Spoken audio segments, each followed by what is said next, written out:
If you're experiencing severe physical and mental exhaustion, you feel frustrated that your doctor hasn't been able to help. You feel frustrated that you're missing out on life and feel bad that you're not able to spend time with family and friends, then in this video, I want to give you reasons for hope. So I believe that there are three things you need. The first thing is an explanation. You need to understand why you're experiencing physical and mental exhaustion so you can understand what's going on. You need to understand what's hindering your recovery, what can help, and what you can do to make a difference. My goal is to give you hope, to give you clarity and insights, light bulb moments. I'm going to share what's helped me and others make full recovery or make progress towards their health goals. Some people are a work in progress. I don't think it's random. I think there are some core principles which I'll talk about in this video. The second thing I think people need is a plan, so you know what to do to help you move forwards from where you are to where you want to be. And the third thing are the tools designed to help you implement the plan, that are designed to help you address the issues that are affecting your health, your energy, and your life. So in this video, I'm going to focus on the first piece, giving you an explanation. So three problems I see people facing. Number one is they have low energy. Number two, they have symptoms. Number three, they have a limited life. And of course, your goals are probably to have high energy, healthy body, and a full life. I believe there's reasons why people fail to make progress. The first is overwhelm. There's so much information out there and a lot of it is conflicting. So it's like trying to navigate this condition with 10 maps that all say something different, or trying to navigate this condition without a map. So it's very easy to get confused. You try something, it doesn't work, and then you get discouraged. So my goal is to help you understand how you go from confusion, overwhelm, and feeling discouraged to clarity, confidence, and hope. So there's a reason why many people with ME/CFS, fibromyalgia, and even long COVID aren't getting their health and energy back, that most well-intentioned doctors probably haven't told you about. It's called the energy switch. A Stanford University professor reveals how and why this energy switch gets turned off and why this has disastrous effects for your health, energy, and why recovery is difficult. The Stanford University professor's name is Robert Sapolsky, and he makes a number of key points that anyone with a health condition, especially the third point I'm going to make in this video, need to understand. These points help me understand why I got sick and why recovery was difficult. This professor explains why you don't have lasting energy and why you wake up feeling exhausted. It's not your fault. I'll explain why in a few minutes. More importantly, the Stanford University professor shares what happens when the energy switch is switched on. In this video, we'll explore methods for switching the switch back on. The techniques are very different from the common methods you may be familiar with, because this method will give you the tools to help you uncover and remove the hidden unconscious triggers that stop your body from healing, and show you how to shift the unhelpful triggers that you know about but haven't been able to shift. These also stop your body from healing. It's very difficult for your body to naturally provide you with all the energy you need and feel great all day after a night of deep, refreshing sleep if your energy switch is off. When you turn the energy switch on, research tells us that your body can heal. There are three simple steps that are easy to remember, so no matter what is going on, you will know what to do when you spot that the energy switch is in the off position. You can take steps and switch it on, which can affect your health, energy, and resilience.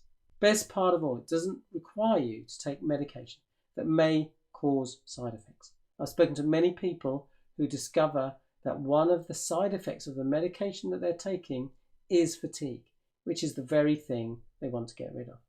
It doesn't require you to pretend that you're feeling good when you're not. This isn't helpful because if you don't have the energy you need, no amount of positive thinking telling yourself that you're fine when you're not is going to give you energy.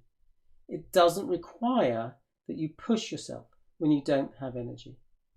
Some people told me that they have done programs where they were told to push through or act like a normal, healthy person when they weren't, and they inevitably crashed. Learn how to spot and switch off the triggers that stop your body from healing. And remember, some of these triggers are unconscious. You don't realize they're happening.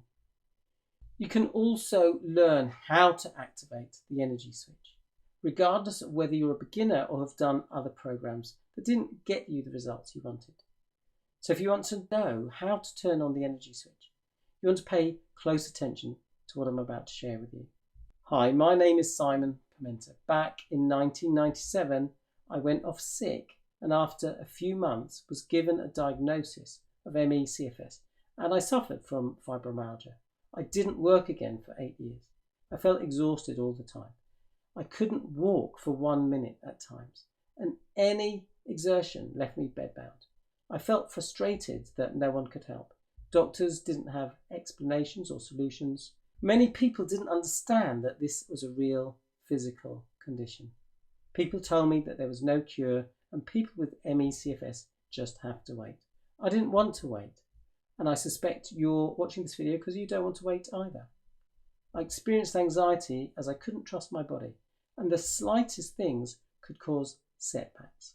My body seemed very sensitive to food, exercise, excitement, and stress. At times, even eating would leave me feeling utterly exhausted. Does that sound familiar? I tried many things, spending a lot of money trying to get my health back.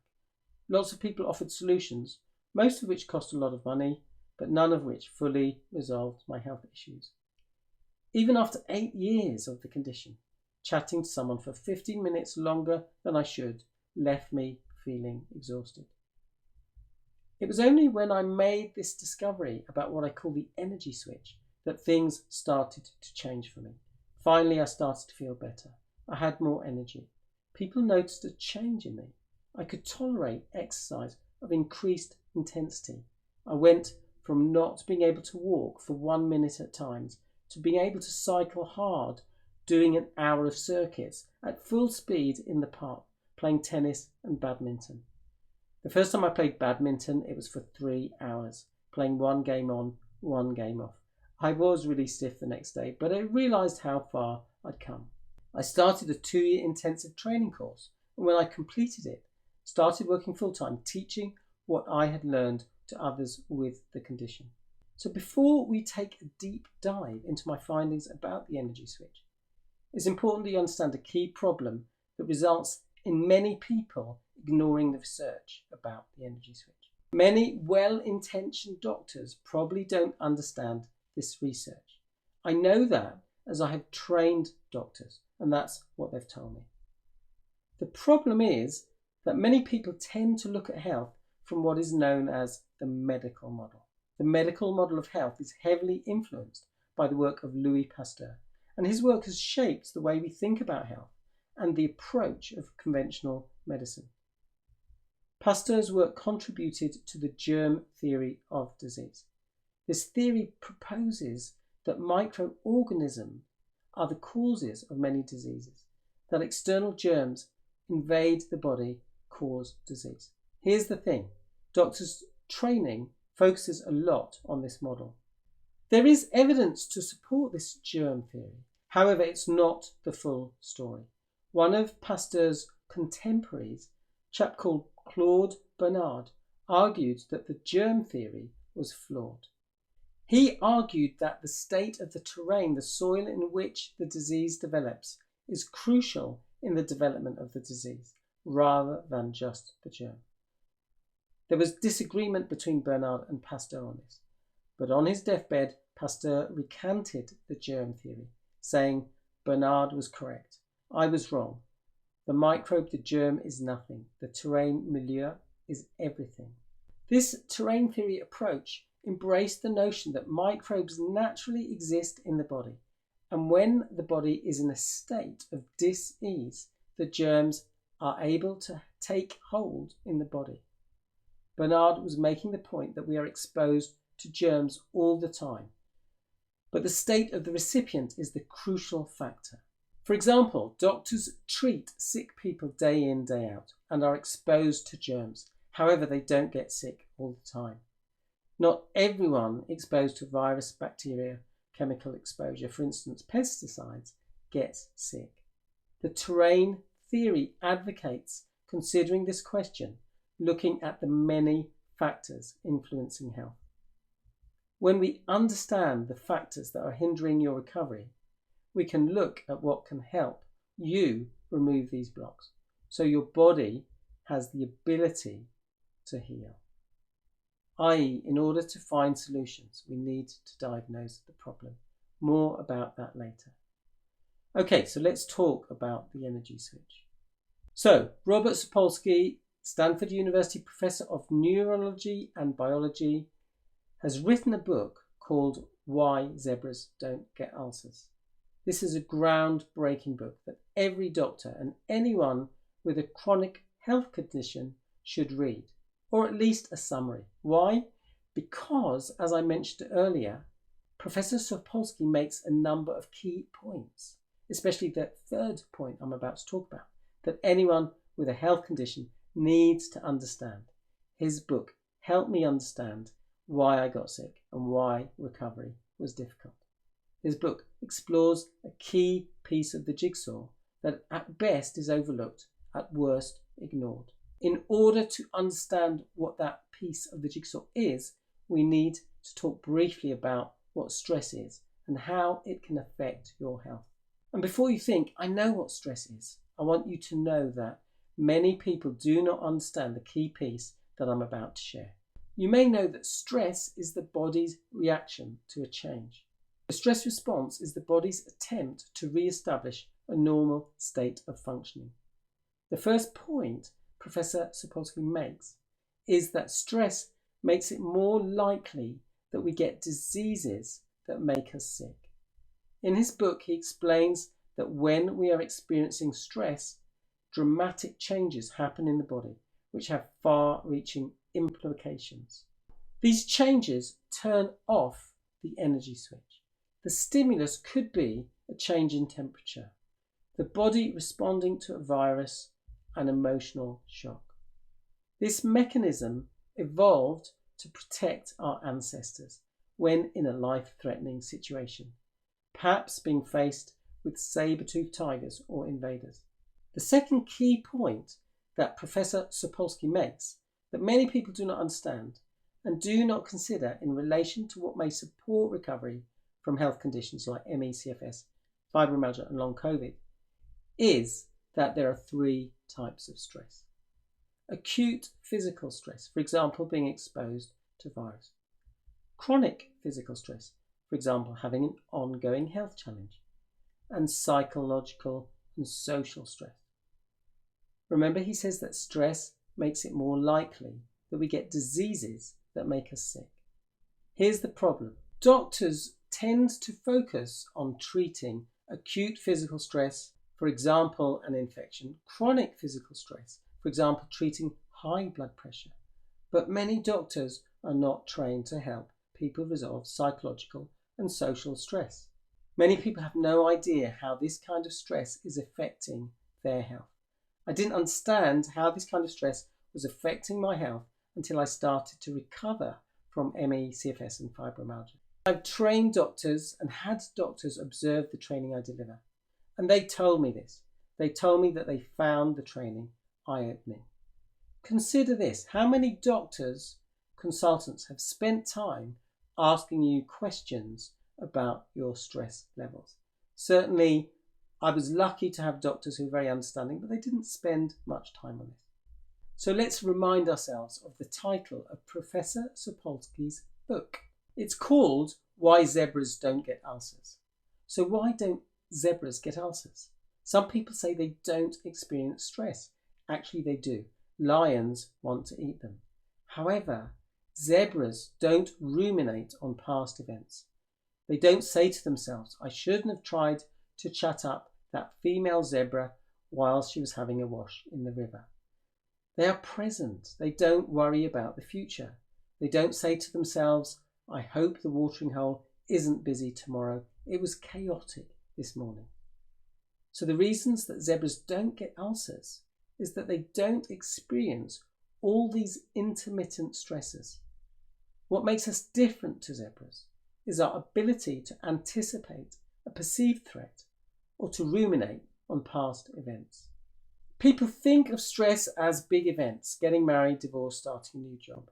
The third, and I think most important key point that Professor Sapolsky makes is this. He says that according to research, all the small stressors can cumulatively add up and cause all sorts of health issues. Many people don't understand this. Think about it for a minute. What is going on moment by moment can affect your health. Literally, what is going on this minute, the next, is affecting your health. Now, it may be that you are one of those rare people who are super cool all the time. If so, that is amazing. I wasn't one of those people before I got ME/CFS. I was a worrier. I experienced anxiety. I worried what people think. In addition, my lifestyle wasn't necessarily conducive to health. I tended to burn the candle at both ends, going to bed late too often. If you recognise that you're also prone to stress and anxiety, then consider that this is understandable given that you have a health challenge. The bad news is that unfortunately it is hindering your recovery. Remember, Professor Sapolsky suggests that according to research, all these small stresses add up and cause all sorts of health issues.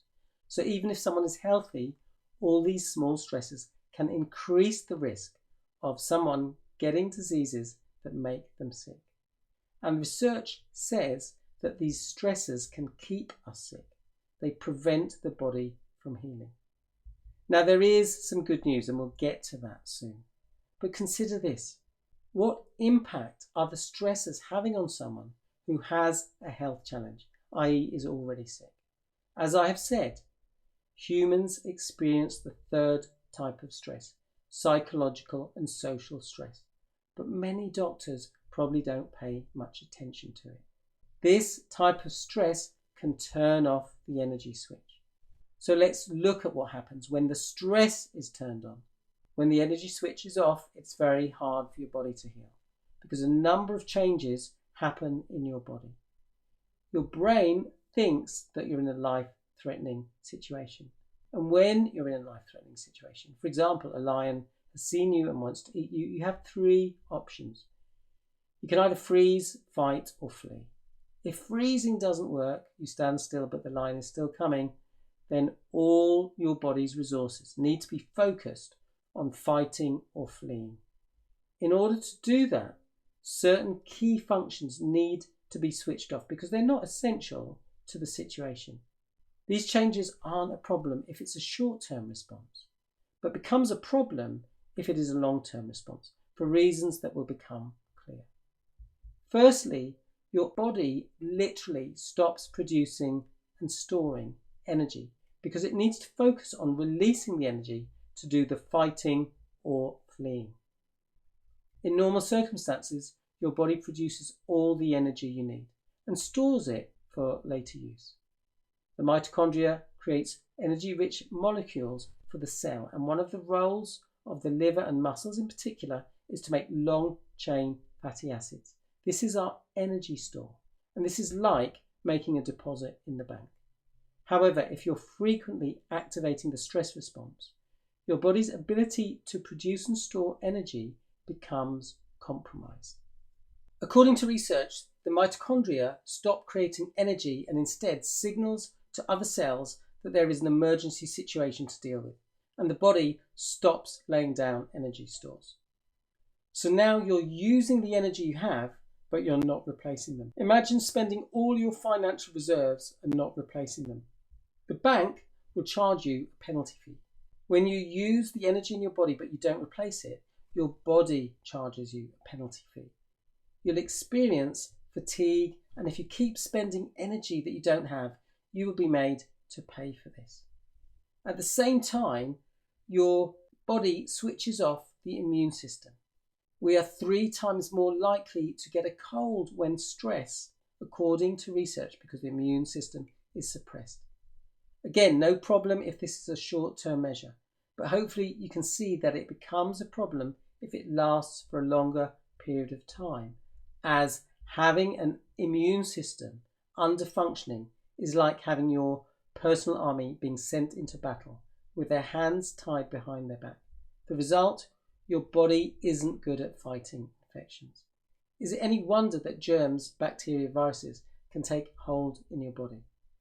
Also, the body's ability to carry out important repair functions, maintenance and detoxification is inhibited. Your body doesn't need to be focusing on repair work when it's focusing on survival. This is like your local authority deciding to stop collecting the rubbish, repairing roads and cleaning drinking water, because all the resources are being diverted into dealing with an emergency.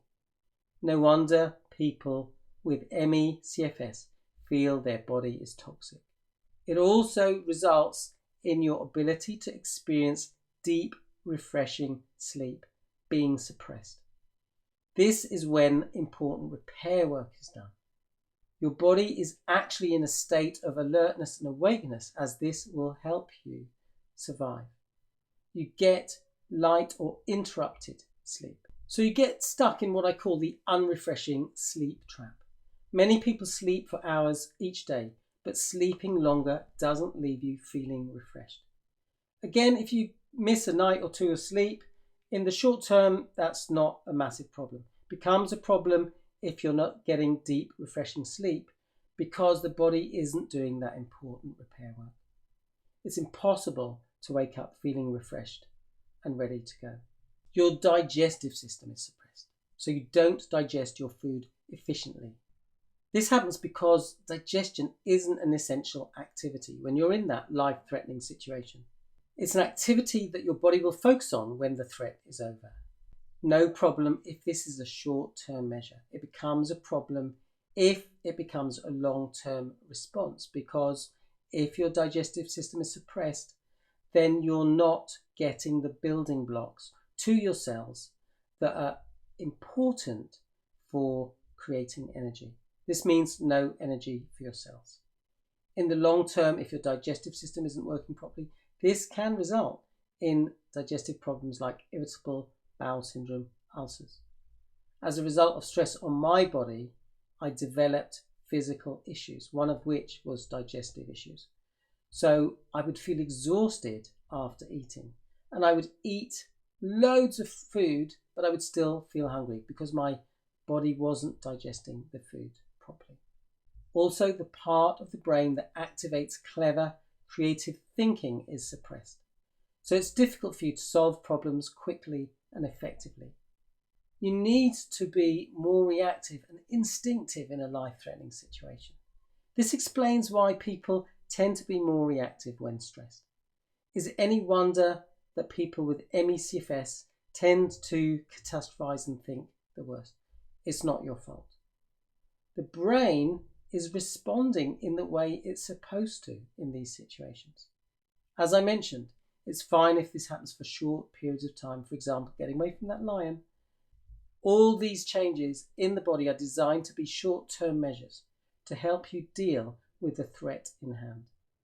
Once the danger has passed, presuming you survive the lion, these changes to the body will be reversed and your body starts to work normally. The energy switch goes back to the on position. However, the professor's third key point is that our mind can keep us in a state of fight or flight, otherwise known as sympathetic arousal, a lot of the time. So hopefully you can see that if you are in a state of stress a lot of the time, big problems arise. It's very hard for your body to heal when your mind is in that stress state. In a moment, we'll talk about what happens when you switch off the fight-flight response and the stress and switch the energy switch on. However, before we do that, consider this question.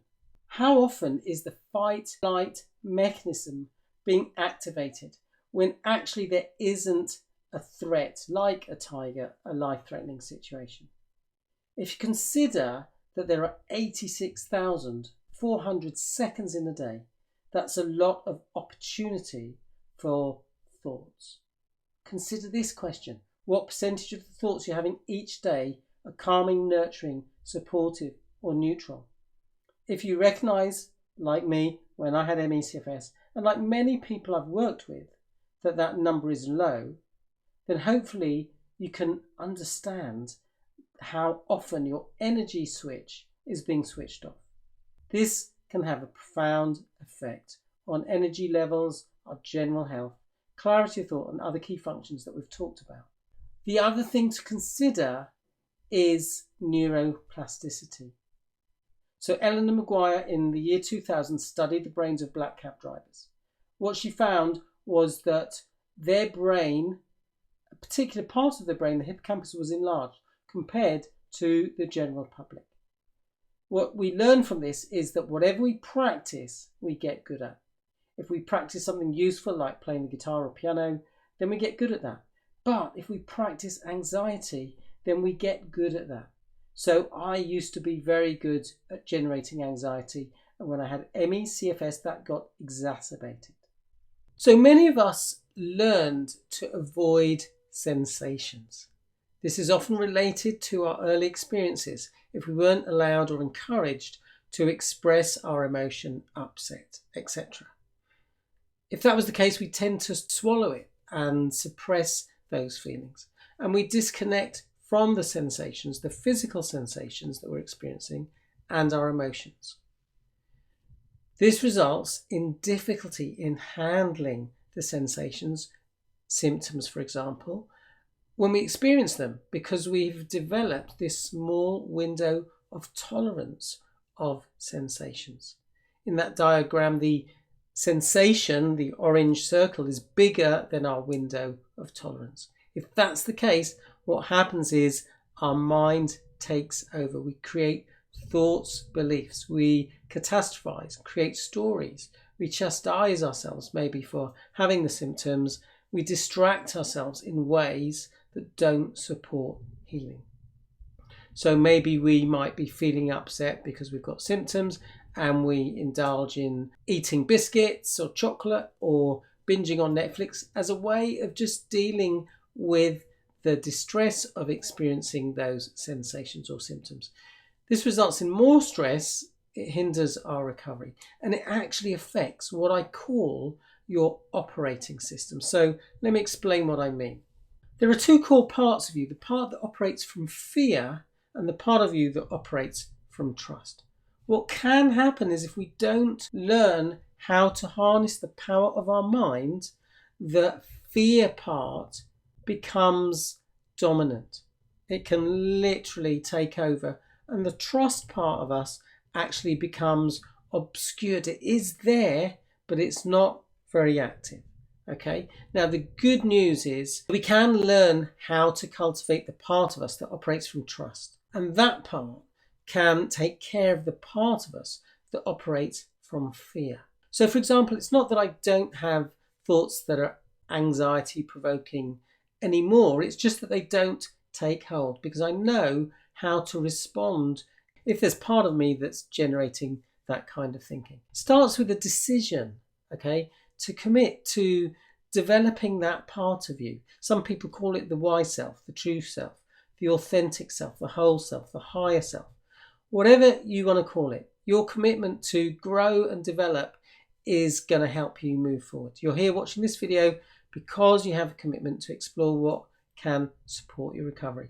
And I really encourage you to stop having small goals, small dreams, small desires, and allow yourself to have big goals, dreams, aspirations, desires. And it starts with learning how to cultivate calm and peace. Because when you do that consistently, you switch on your energy switch.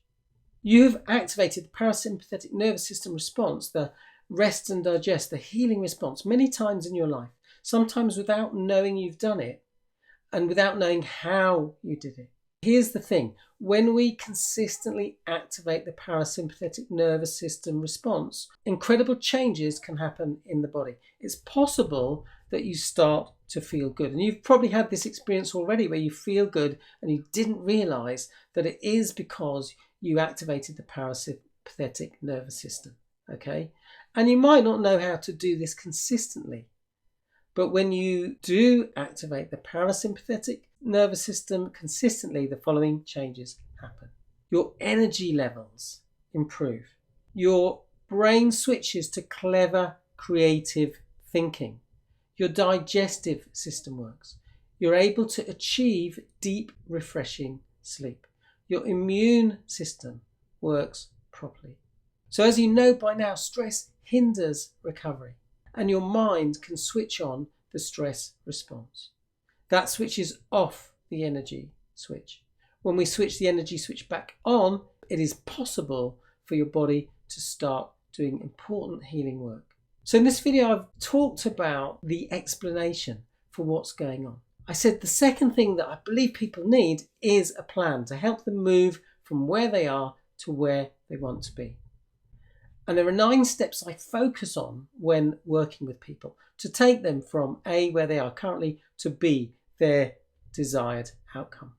So the third thing I said is that you need the tools to get you there. I'd like you to consider what gets in the way of success.